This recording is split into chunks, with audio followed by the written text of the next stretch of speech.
வணக்கம் வாசகர்களே. வெகு நாட்கள் கழித்து மீண்டும் ஒரு கதையுடன் உங்களை சந்திப்பதில் மகிழ்ச்சி அடைகிறேன்.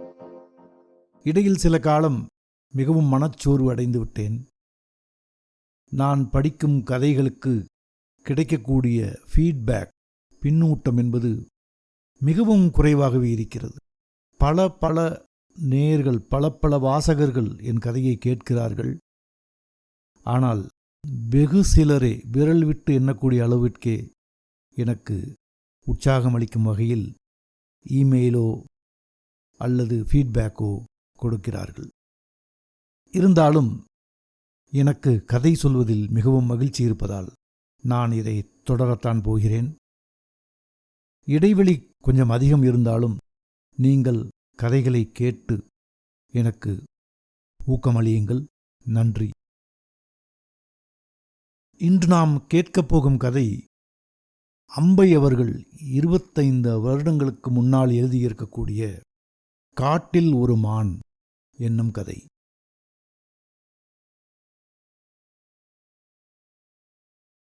அந்த இரவுகளை மறப்பது கடினம். கதை கேட்ட இரவுகள். தங்கமத்தைதான் கதை சொல்வாள். காக்கா, நரி, முயல், ஆமை கதைகள் இல்லை.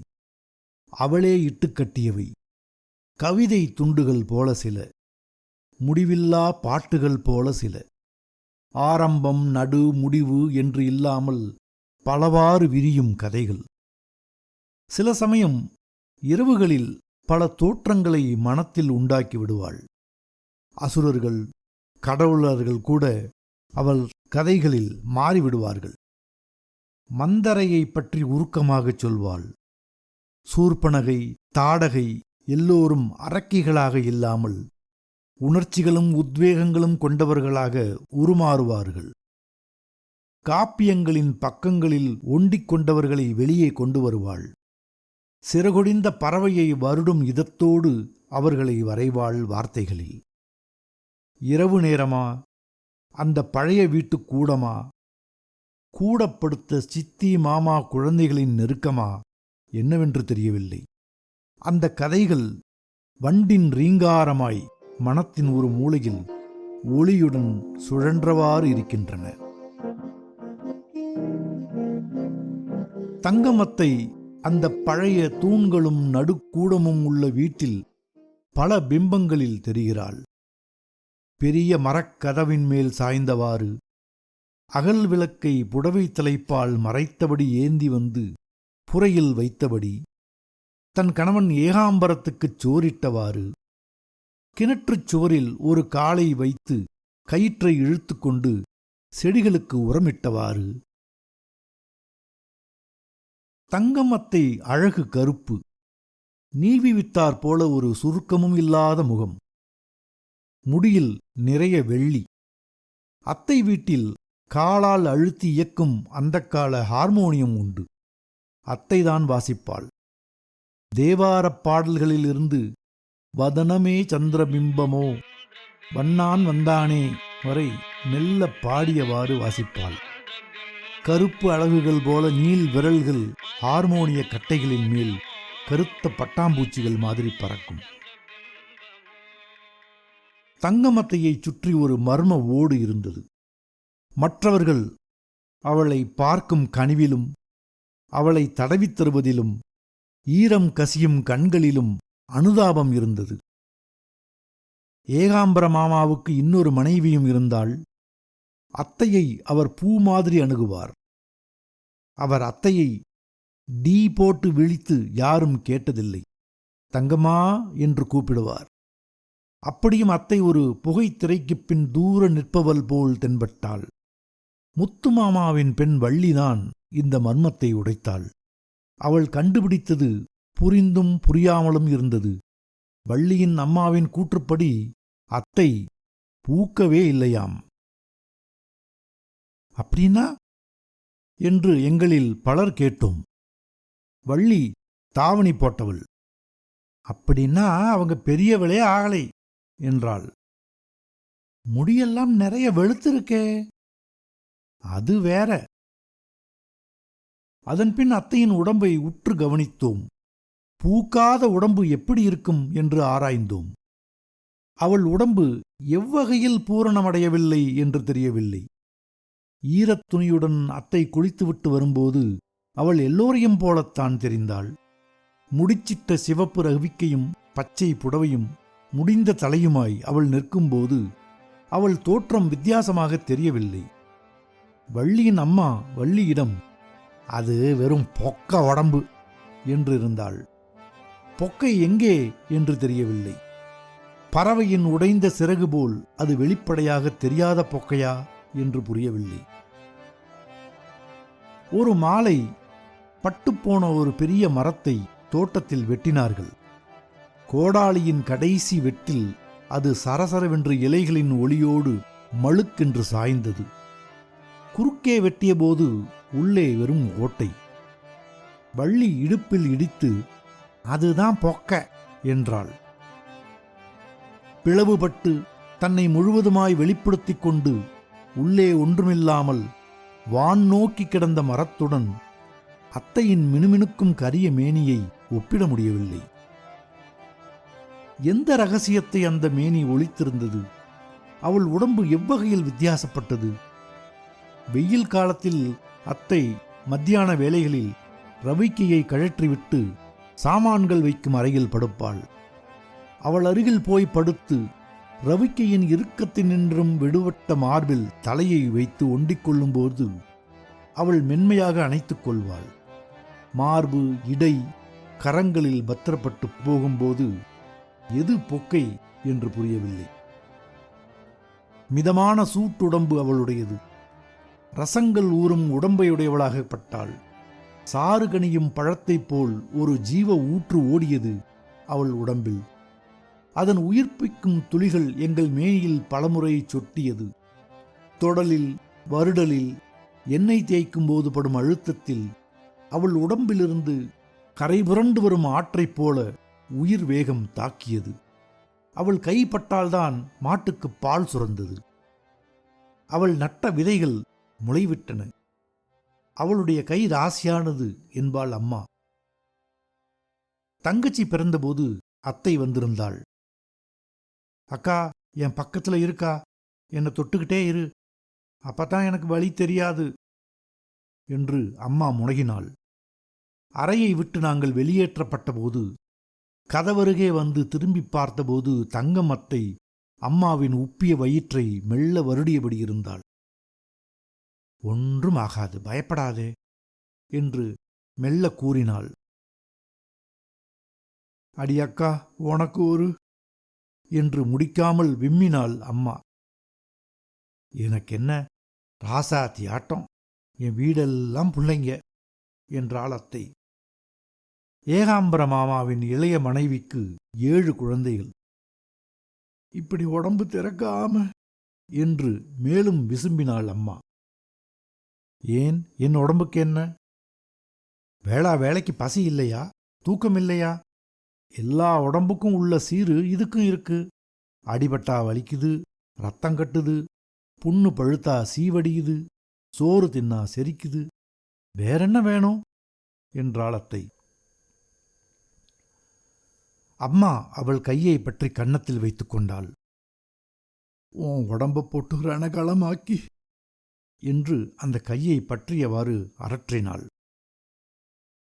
அத்தையின் உடம்பில் ஏற்றாத மருந்தில்லை என்று வள்ளியின் அம்மா வள்ளியிடம் சொல்லியிருந்தாள். ஊரில் எந்த புது வைத்தியன் வந்தாலும் அவன் குழைத்த மருந்து அத்தைக்கு உண்டு. இங்கிலீஷ் வைத்தியமும் அத்தைக்கு செய்தார்களாம். சில சமயம் மருந்துகளை சாப்பிட்டுவிட்டு அத்தை அப்படி ஒரு தூக்கம் தூங்குவாளாம். வேப்பிலையும் உடுக்குமாய் சில மாதங்கள் பூஜைகள் செய்தார்களாம். திடீரென்று பயந்தால் ஏதாவது மாற்றம் நேரலாம் என்ற அவர்கள் திட்டப்படி ஒரு முன்னிரவு நேரம் அத்தை பின்பக்கம் போனபோது கரிய போர்வை போர்த்திய உருவம் ஒன்று அவள் மேல் பாய்ந்ததாம். வீறிட்ட அத்தை துணி துவைக்கும் கல்லில் தலையிடிக்க விழுந்து விட்டாளாம். அவள் நெற்றி முனையில் இன்னமும் அதன் வடு இருந்தது. அடுத்த வைத்தியன் வந்தபோது, என்னை விட்டுடுங்க, என்னை விட்டுடுங்க என்று கதறினாளாம் அத்தை.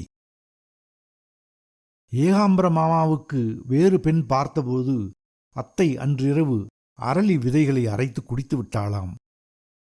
முறிமருந்து தந்து எப்படியோ பிழைக்க வைத்தார்களாம். ஓ மனசு நோக எனக்கு எதுவும் வேண்டாம் என்று மாமா கண் கலங்கினாராம். அதன்பின் அத்தையே அவருக்கு ஒரு பெண்ணை பார்த்தாள். அப்படித்தான் செங்கமலம் அந்த வீட்டுக்கு வந்தாள். எல்லாம் வள்ளி சேகரித்த தகவல்கள். அத்தை தன் கையை அம்மாவின் பிடியிலிருந்து விலக்காமல் இன்னொரு கையால் அம்மாவின் தலையை வருடினாள். உடு உடு, எல்லாத்தையும் உடு, புள்ள பிறக்கிற நேரத்தில் ஏன் கதையை எடுக்கிற என்றாள். அன்றிரவுதான் தங்கச்சி பிறந்தாள். அதன்பின் ஊருக்கு ஒரு முறை போனபோதுதான் அத்தை அந்த கதையை சொன்னாள். மழைக்காலம், இரவு நேரம். கூடத்தின் ஒரு பக்கம் ஜமக்காலத்தை விரித்து எண்ணெய் தலைப்பட்டு கரைபடிந்த உரைகளோடு இருந்த சில தலையணைகளை போட்டாகிவிட்டது. சில தலையணைகளுக்கு உரை இல்லை. அழுத்தமான வண்ணங்கள் கூடிய கெட்டித் துணியில் பஞ்சு அடைத்திருந்தது. அங்கங்கே பஞ்சு முடிச்சிட்டு கொண்டிருந்தது.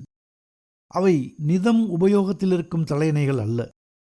விருந்தினர் வந்தால் குழந்தைகளுக்கு தர அவை. நாள் முழுவதும் விளையாடிவிட்டு வயிறு முட்ட சாப்பிட்டு விட்டு படுத்தவுடன் உறங்கிவிடும் குழந்தைகளுக்கு முடிச்சுக்கள் உரைக்கவா போகிறது? சமையலறை அலம்பிவிடும் ஓசை கேட்டது. சொம்பின் நங்கென்ற சத்தமும் கதவின் கிரீச்சும் தென்னந்துடைப்பம் அதன் பின்னால் வைக்கப்படும் சொத்தென்ற ஒளியும் கேட்டது. தகர டப்பா கிரீச்சிட்டது. கோலப்பொடி டப்பா. அடுப்பில் கோலம் ஏறும். அதன்பின் சமையலறை கதவை அடைத்துவிட்டு கூடத்தின் வழியாகத்தான் அத்தை வருவாள். யாரும் தூங்கவில்லை, காத்திருந்தனர். அத்தை அருகில் வந்ததும் சோமுதான் ஆரம்பித்தான். அத்தை, கதை சொல்லேன் அத்தை. தூங்கல நீங்கள்லாம்? நின்று பார்த்துவிட்டு அருகில் வந்து அமர்ந்தாள். காமாட்சியும் சோமுவும் மெல்ல ஊர்ந்து வந்து அவளின் இரு தொடைகளிலும் தலை வைத்து படுத்து அண்ணாந்து அவளை பார்த்தனர். மற்றவர்கள் தலையணைகளில் கைகளை ஊன்றிக் கொண்டனர். அத்தை களைத்திருந்தாள். நெற்றியில் வியர்வை மின்னியது. கண்களை மூடிக்கொண்டு யோசித்தாள். அது ஒரு பெரிய காடு என்று ஆரம்பித்தாள். அந்த காட்டுல எல்லா மிருகங்களும் சந்தோஷமா இருந்தது. காட்டுல பழமரமெல்லாம் நிறைய இருந்தது. ஒரு சின்ன ஆறு ஓடிச்சு ஒரு பக்கம். தாகம் எடுத்துச்சுன்னா அங்கே போய் எல்லாம் தண்ணி குடிக்கும். மிருகங்களுக்கெல்லாம் என்னவெல்லாம் வேணுமோ எல்லாம் அந்த காட்டில் சரியாக இருந்தது. அந்த காட்டில் வேடன் பயமே இல்லை. திடீர்னுட்டு அம்பு குத்துமோ உசுறு போகுமோன்னு பயமே இல்லாமல் தெரிஞ்சிச்சு அந்த மிருகங்க எல்லாம். எல்லா காடு மாதிரியும் அங்கேயும் காட்டுத்தீ, வெளி மனுஷங்க வந்து மரம் வெட்டுறது, பழம் பறிக்கிறது, திடீர்னு ஒரு ஆள் வந்து பட்சிங்களை சுடுறது, ஓடுற பன்னியை அடிக்கிறது, அதெல்லாம் இல்லாமல் இல்லை. இருந்தாலும் அங்கே இருந்த மிருகங்களுக்கும் பட்சிகளுக்கும் பழகிப்போன காடு அது. ஆந்த எந்த மரத்தில் உட்காரும்? ராத்திரி சத்தமே இல்லாமல் காடு கிடக்கிற போது எப்படி அது கத்தும்? எந்த கல் மேலே உட்காந்துக்கிட்டு தவளை திடீர்னுட்டு கலகலன்னு தண்ணி குடிக்கிற மாதிரி சத்தம் போடும்? எந்த இடத்துல மயில் ஆடும்? எல்லாம் தெரிஞ்சு போன காடு. இப்படி இருக்கிறப்போ ஒரு மான் கூட்டம் ஒன்றா தண்ணி குடிக்க போச்சுது. அதில் ஒரு மான் தண்ணி வழியாக போனப்போ விலகி போயிடுச்சு. திடீர்னு அது வேற காட்டில் இருந்துச்சு. பாதையெல்லாம் இல்லாத காடு. மரங்கள்ல எல்லாம் அம்பு பாஞ்ச குறி இருந்தது. அந்த காட்டில் ஒரு அருவி ஜோன்னு கொட்டுச்சு. யாருமே இல்லாத காடு மாதிரி விரிச்சோன்னுட்டு இருந்தது. மானுக்கு உடம்பு விட விட விடன்னுட்டு நடுங்குச்சு. இங்கேயும் அங்கேயும் அது ஓடுச்சு. அந்த பழகுன காடு மாதிரி இது இல்லையேன்னுட்டு அலறிக்கிட்டே துள்ளி துள்ளி காடெல்லாம் தெரிஞ்சிச்சு. ராத்திரி ஆச்சுது. மானுக்கு பயம் தாங்கலை. அருவி சத்தம் அதை பயமுறுத்துச்சு. தூரத்தில் ஒரு வேடன் நெருப்பை மூட்டி அவன் அடித்த மிருகத்தை சுட்டு தின்னுக்கிட்டு இருந்தான். அந்த நெருப்பு பொறி மான் கண்ணுக்கு பட்டது. அது ஒளிஞ்சிக்கிட்டது. தனியாக காட்டை சுற்றி சுற்றி வந்து களைச்சி போய் அது உட்காந்துக்கிட்டது. இப்படி நிறைய நாள் அது திரிஞ்சது. ஒரு நாள் ராத்திரி பௌர்ணமி. நிலா வெளிச்சம் காட்டில் அடிச்சது. அருவி நிலா வெளிச்சத்தை பூசிக்கிட்டு வேற மாதிரி ரூபத்துல இருந்துச்சு. பயமுறுத்தாத ரூபம். நிலா வெளிச்சம் மெத்து மெத்துன்னுட்டு எல்லாத்தையும் தொட்டுது. திடீர்னு மந்திரக்கோள் போட்ட மாதிரி அந்த மானுக்கு பயமெல்லாம் போயிடுச்சு. அந்த காடு அதுக்கு பிடிச்சு போயிடுச்சு. காட்டோட மூளை முடுக்கெல்லாம் அதுக்கு புரிஞ்சு போயிடுது.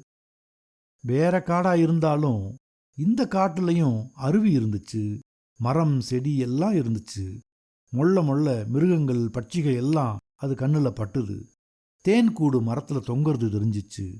நல்ல பச்சை பசேல்னுட்டு புல்லு தெரிஞ்சிச்சு. அந்த புதுக்காட்டோட ரகசியம் எல்லாம் அந்த மானுக்கு புரிஞ்சிடுச்சு. அதுக்கப்புறமா பயமில்லாம அந்த மான் அந்த காடெல்லாம் சுத்துச்சு. பயமெல்லாம் போய் சாந்தமா போயிடுச்சு. கதையை முடித்தாள் அத்தை. கூடத்தின் மற்ற பகுதிகள் இருண்டிருந்தன. இந்த பகுதியில் மட்டும்தான் வெளிச்சம். இருண்ட பகுதியை காடாய் கற்பனை செய்து கதை கேட்ட குழந்தைகள் அந்த மானுடன் தோழமை பூண்டு முடிவில் சாந்தப்பட்டு போயினர்.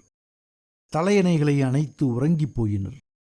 நீலமும் மஞ்சளும் கருப்பும் கலந்த முரட்டுத் துணி தலையணையில் சாய்ந்து ஒற்றை கண்ணை திறந்து உறக்க கலக்கத்தில் பார்த்தபோது எங்கள் நடுவே இரு கைகளையும் மார்பின் மேல் குறுக்காக போட்டு தன் தோள்களை அணைத்தவாறு முட்டியின் மேல் சாய்ந்து கொண்டு தங்கமத்தை உட்கார்ந்திருந்தாள்.